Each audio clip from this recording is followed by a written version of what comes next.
Ah! This is terrible. Okay, little story. This is 2020, so everyone's aware of the coronavirus right now. Everyone's basically quarantined, but on top of that, today we had an earthquake here in Utah. I'm just over here at Emily's house with, nothing to do because there's nothing to do. But today I brought my camera equipment, as you can tell, and I have had a smoke grenade in my camera bag for the last 2 years. I've been brainstorming all sorts of ideas that I want to do with this, and it's been taking ages as to the conclusion in my head. Now that we're quarantined and we have nothing better to do, I decided it would be best to put to use that smoke grenade. Go outside. Emily's sister Katie's gonna put on some certain clothing, and she's gonna use a parachute, or not a parachute, a parasol. Parasol? That's what it's called? It sounds like a pill. You popping parasols? Anyway, parasol, but it's also like lacy, so all the smoke will billow through it. It'll seep through the umbrella as well. This is gonna be quite the challenge, but I hope it's exactly what I'm envisioning in my head, and we'll hope for the best. Speaking of the devil, acting skills, I guess. My acting skills? But if I for can act photo. like I'm dancing? Yeah, it's gonna be really difficult, this one. Yeah, so we'll meet you outside when the time happens. So, we'll see you then.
Good boy, buddy boy.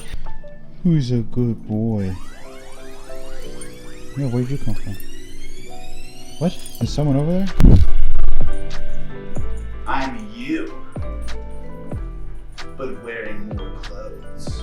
Hey guys, so we're back from Emily's house, and it's time for us to teach you how to clone yourself part 2. Last time the tutorial wasn't that great. No, it wasn't, but this time we're going to be teaching you 3 ways to clone yourself, 2 ways in film, and 1 way in photo. Yes, so let's begin. Okay guys, so let's get down to the cool nitty-gritty stuff about how we just did what we just did. Hey, cut it out guys, we're in the middle of a film. You can't just be barking. Now there's a family reunion going on. Come here, buddy. They already saw you in the video today. Where were we? Oh yeah, cloning. This is one of my favorite effects in the history of Premiere Pro. This is just such an easy thing to do. It's not hard. You really don't need any experience for this to look good. The only hard part about cloning is just lining up your conversation the right way. What I do is I record my voice, and then when I'm playing the second part is I'll just press play on the recording and I'll just talk with my recording. There's only one thing that you really need, and that is a tripod. This is kind of a necessity, or I mean if you need to use a table or something, just hold that camera in place steady, don't let it move ever. Then you're good to go. Because what's gonna happen is you're gonna have 2 videos, and those videos are gonna go on top of each other. Now if there's a person on this side of the screen and someone on this side of the screen, all you would have to do is punch a hole in the video so that you can see the second person. Now, if you guys know what a mask is, that's basically all you're doing. You're gonna mask out one person, and then now, because you punched a hole in that video, you can see the person in the back.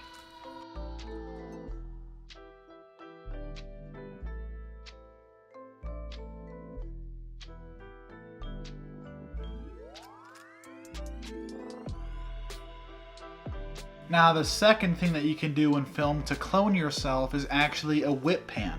But if you have someone filming you from a side angle and they whip pan across the room and now you are across the room, you just kind of cloned yourself, you're kind of upping your game because it's not just going to be one shot. Now you're showing different ways that you're cloning yourself in the same room. Is that, yeah, obviously if you have two people in the same shot that are the exact same person, then yes, you can tell that there's a cloning effect and it sells it a little bit more. But by just giving some variety and some diversity to how you're portraying that there's the same person twice in one room, you're just adding more to your credit. If you guys don't know what a whip pan is, all you're gonna do is you're gonna take the camera and you're gonna whip it in one direction at the end of the clip. Then when you start your next clip, you're going to whip pan it in the same direction, just whoosh, at the start of the video.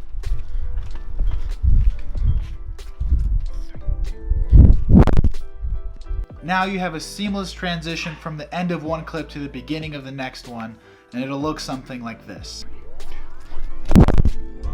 Now for this last portion for the photo, we're gonna go outside to show you what I'm talking about.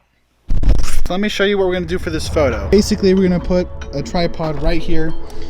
Yeah, you like my Crocs, guys? Flexing over here. And I'm just gonna be sitting in each individual chair in the photograph. So I'm gonna be taking a photo for every single place that I'm gonna sit down in. Once I'm in post, I'm just gonna put all the photos on top of each other just like we did in Premiere. And I'm just gonna start cutting holes in all of the photos so I can see everyone behind that.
Well guys, that is it for this video. Hope you liked it, hope it was helpful, and please go on ahead and have fun with it. I'll see you guys in the next video on Saturday.